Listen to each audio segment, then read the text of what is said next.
Good morning बच्चों। दिन आपके लिए एक और क्लास लेके हम आ चुके हैं। तो ये क्लास है जिसमें आज हम पढ़ने वाले क्या है, तो जो हमारा एक्सरसाइज 1 का सी कंप्लीट किया था 1 वीडियो लेक्चर में, देन हम आज लेके आए 1 का डी। तो इसी एक्सरसाइज को हम लोग क्या करेंगे, पढ़ाएंगे और इसमें हम लोग क्या जानेंगे, इस एक्सरसाइज का बेसिक्स क्या है, बेसिक्स हम यहाँ पे जानेंगे, देन हम आगे बढ़ेंगे। बेटा वहां हम लोग क्या पढ़े हुए थे, रेशनल नंबर। यहाँ क्या पढ़ेंगे बच्चा, इरेशनल नंबर पढ़ेंगे। तो इरेशनल बोलने का मतलब क्या होता है कि पी बाई क्यू के फॉर्म में लिखा जाता है, क्यू डज नॉट नहीं सॉरी पी बाई क्यू के फॉर्म में नहीं लिखा जाता और q does not equal to 0 होता है। अगर इसकी डिफिनेशन मतलब ये सिंपल लैंग्वेज में बताया, डिफिनेशन बोल रहा है कि the number which when express in decimal form and expressible non terminating decimal are known as irrational numbers. इसका कहने का मतलब है बेटा कि देखो, नॉन टर्मिनेटिंग वर्ड का यूज हमने रेशनल में भी किया था, बट वहाँ क्या था बच्चा कि नॉन टर्मिनेटिंग जो भी हम लोग यूज कर रहे थे वहाँ रिपीटेशन आ रहा था। क्या आ रहा था बेटा, रिपीटेशन, एक ही चीज बार बार हो रहा था। तो उसी चीज को यहाँ अवॉइड किया गया। तो यहाँ नॉन टर्मिनेटिंग के साथ नॉन रिपीटेशन वाला वर्ड आया है। नॉन टर्मिनेटिंग सॉरी इसमें नहीं लिखेगा, यहाँ पे देखिए नॉन टर्मिनेटिंग और नॉन रिपीटेशन। तो बोला गया कि the number which when express in decimal form, जब किसी नंबर को हम डेसिमल फॉर्म में एक्सप्रेस करते हैं from the expressible as non terminating decimal are known as irrational number. यहाँ पे नॉन टर्मिनेटिंग और नॉन रिपीटिंग भी होना चाहिए बेटा, नॉन टर्मिनेटिंग एंड नॉन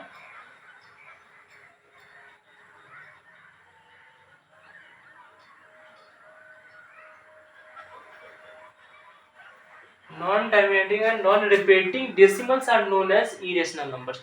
अब अच्छा इस पे हम देखते हैं पहले।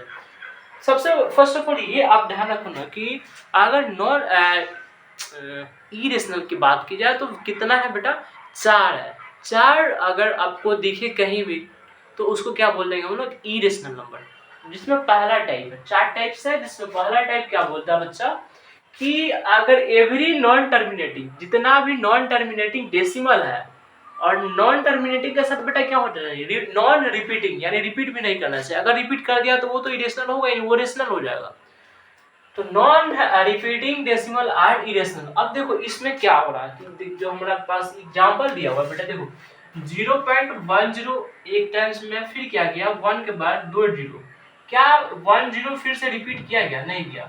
उसके बाद 1 जीरो बढ़ गया, मान के चलो कि 1 0 रिपीट कर दिया, उसके बाद तो 1 जीरो होना चाहिए ना, बट हुआ क्या है इसमें 1 0 फिर 0 1, समझे ना। मान के चलो फिर इतना सा रिपीट करेगा तो फिर देखो इसमें तो 3 0 हो गया। तो बट यही है बेटा, रिपीट नहीं कर रहा, रिपीटेशन हो रहा है, नहीं हो रहा। ऐसे ही क्या करेंगे, आगे लेते चले जाएंगे, 4 0 के बाद 5 0, 5 0 के बाद 6 0, 6 0 के बाद 7 0, ऐसे ही जहां तक जा सकते हैं वहां तक जा सकते जाएंगे, क्योंकि ये टर्मिनेट नहीं होता है। टर्मिनेट नहीं होने का मतलब जहां तक सांस है वहां तक आस है, वही वाली बात है बेटा। ये भी वही है, सेम है, रिपीटेशन नहीं हो रहा, चेंजेस हो रहा। तो फर्स्ट हम लोग याद करेंगे नॉन रिपीटेटिंग एंड नॉन क्या terminating decimals are known as irrational number. एक डिफिनेशन बेटा हम यहाँ से भी बना लेंगे। दूसरा कंडीशन देखते हैं, दूसरा जो टाइप है, if m is a positive integer which is not a perfect square then root under m is irrational। बेटा बोलने का क्या बोल रहा है कि जब हम कोई भी m पॉजिटिव इंटीजर पढ़े थे ना कि जीरो के इस साइड क्या हो रहा, तो बेटा हम ऐसे जा रहे थे तो पॉजिटिव साइड जा रहे थे, और ऐसे जा रहे थे तो क्या जा रहे थे, निगेटिव साइड जा रहे थे। मतलब अब ये मान के चलो ये जो पॉइंट है हमारा घर का पॉइंट है, घर से हम आए स्कूल पहुंचे, ये जो बड़ा बॉडी है स्कूल है, यहाँ पहुंचे, ठीक है बेटा, यहाँ से आए और यहाँ पहुंचे तो एक डिस्टेंस कवर किए। बट हम अगर वापस घर चले जा रहे हैं तो डिस्प्लेसमेंट बेटा कितना हो जाएगा, 0 हो जाएगा। अगर यहाँ अपने दोस्तों के साथ मौज करने चल जा रहा है, दुकान के पास कोई दुकान है इस साइड, अपने दोस्तों के साथ जाते हो ना, तो कोई दुकान हो अगर वहां चल जा रहा है बच्चा, तो ये क्या हो जाएगा, पॉजिटिव हो जाएगा। यानी राइट साइड अगर हम जा रहे हैं दोस्तों के साथ, दोस्त के साथ राइट कभी नहीं होता, रॉन्ग इसको बोलता है बच्चे। रॉन्ग साइड अगर हम लोग जा रहे हैं ना, तो क्या हो रहा है कि हमारा डिस्टेंस पॉजिटिव में जा रहा है, डिस्प्लेसमेंट पॉजिटिव में जा रहा है।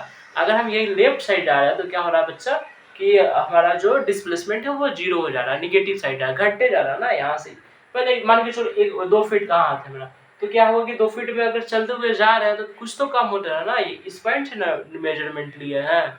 डिस्टेंस कैलकुलेट की जाए तो ये तो डबल हो जाएगा, बट क्या होगा डिस्प्लेसमेंट की जाए तो ये निगेटिव हो जाएगा ना, 0 हो जाएगा, जितना तय किया तो उसमें से घटने लगेगा। तो देखो यहाँ पॉजिटिव इंटीजर ले रहा है कोई, पॉजिटिव इंटीजर किसको बोलेंगे हम, 1 2 लेकर इन्फिनिटी पॉजिटिव में, नेचुरल काउंटिंग नंबर्स को पॉजिटिव इंटीजर बोल सकते हैं। अगर वो परफेक्ट स्क्वायर नहीं है बेटा, परफेक्ट स्क्वायर कौन है, 4 है, 9 है, 16 है, 25 है, ये सब परफेक्ट स्क्वायर है। अगर वो वर्ड को छोड़कर, वो उन डिजिटों को छोड़कर अगर कोई भी हो तो क्या होगा बेटा, वो इरेशनल नंबर होगा। क्या होगा, दो एक परफेक्ट स्क्वायर है, कोई नहीं है, वो दो का देखो कभी रूट निकालो तो 1.414 ऐसे समथिंग कुछ आता है, ध्यान में हमको इतना भी नहीं है, बट हाँ इतना ही के आसपास आता है, परफेक्ट स्क्वायर ही नहीं है। रूट 3 भी कभी नहीं आएगा, रूट अंडर 5 का वैल्यू देखो पॉइंट में आता है, वो परफेक्ट स्क्वायर नहीं है, वो फिर इसी में आ जाएगा ना, नॉन रिपीटेटिंग और नॉन टर्मिनेटिंग में चला आएगा सबका वैल्यू। जो परफेक्ट स्क्वायर नहीं होगा बेटा उसको क्या बोलेंगे, इरेशनल रूट में होगा। तो देख अब देखो दूसरा टाइप क्लियर करने, तीसरा बोलता है कि परफेक्ट ए में वो क्या है, पॉजिटिव इंटीजर है, जो एक परफेक्ट क्यूब नहीं हो, वहां स्क्वायर की बात करें यहाँ क्यूब की कर ले, तो परफेक्ट क्यूब भी नहीं हो रहा तो क्या है, एक इरेशनल नंबर है। देख लो रोटन का 2 का क्यूब देखो कभी, क्यूब रूट ऑफ 2 देखो, 3 देखो, नहीं ना देखो, तो ये सब क्या है, इरेशनल नंबर है। अब देखो एक बेटा यहाँ पे ध्यान देने वाली बात है कि पाई क्या, पाई क्या है, कौन से वैल्यू है, पाई एक इरेशनल नंबर है, बट उसकी जो वैल्यू होती है बेटा 22/7, वो एक कैसा वैल्यू है, तो रेशनल वैल्यू है। अगर देखो बेटा पाई की वैल्यू अगर किसी से पूछी जाए, आपसे पूछी जाए, तो आप तो क्या बोलेंगे, सर पाई की वैल्यू 10/7 है, लेकिन पॉइंट में भी होता है 3.14 ऐसे करके कुछ होता है, देखते हैं हम चेक करते हैं कितना होता है पाई की वैल्यू। मतलब ये जानो ना कि ना तो रिपीट करता है और ना ही वो क्या होता है बच्चा, टर्मिनेट होता है। अगर इसको हम लोग बोले कि आपको 5 की वैल्यू लिखे तो 14159265336 ये चला जाएगा बच्चा, इसको छोड़ दो, ये क्या है, बहुत दूर तक चला जाएगा। अगर यही 22/7 पाई की एक और वैल्यू होती है 22/7, 22/7, अगर उसकी वैल्यू करें तो वो एक टाइम पे जाके क्या होता है, इसको एक p/q के फॉर्म में आता है, इसीलिए इसको रेशनल नंबर बोल दिया जाता है। चाहे इसका दशमलव पॉइंट में हम लोग देखते हैं तो कुछ इस टाइप का आता है, और ये कुछ पॉइंट के बाद जाकर क्या होता है बच्चा रुक जाता है, मतलब कंजम्पशन है इसके पीछे यही 22/7 एक प्राइम नंबर रेशनल नंबर है, बट पाई एक इरेशनल नंबर है। तो ये बेसिक्स हम लोग ने क्या कर लिया, कंप्लीट कर लिया। अब क्वेश्चंस देखेंगे बेटा, रूट अंडर 2 मतलब प्रूव करना है कि रूट 2 जो है वो कैसे हमारा एक इरेशनल नंबर, इस टाइप का क्वेश्चन आएगा, जो कि हम लोग देखते हैं। बच्चे वीडियो को एंड करते हैं, क्योंकि बेसिक का एक वीडियो हो, लेक्चर हो तो अच्छा रहता है, और एक में क्या करते हैं कि हम लोग एक्सरसाइज को डील करेंगे। तो आज बस आप इतना ही रहने दो, नेक्स्ट क्लासेस जो आपके पास आएंगी हमारी, उसमें क्या होगा कि आपका जो एक्सरसाइज 1 का डी है वो कंप्लीटेड होगा, देन हम नेक्स्ट चलेंगे, आगे बढ़ेंगे। तो इस वीडियो में बस इतना रहने दो, और अपने दोस्तों के पास शेयर कर देना, और वीडियो को लाइक करो, चैनल को सब्सक्राइब करो, और अपने ज़्यादा लोगों के पास शेयर करो, बेस्ट फ्रेंड के पास ज़रूर शेयर करना, और जो भी हो सके हम पूरी कोशिश करेंगे। वीडियो ऑलरेडी 9 मिनट की हो चुकी है।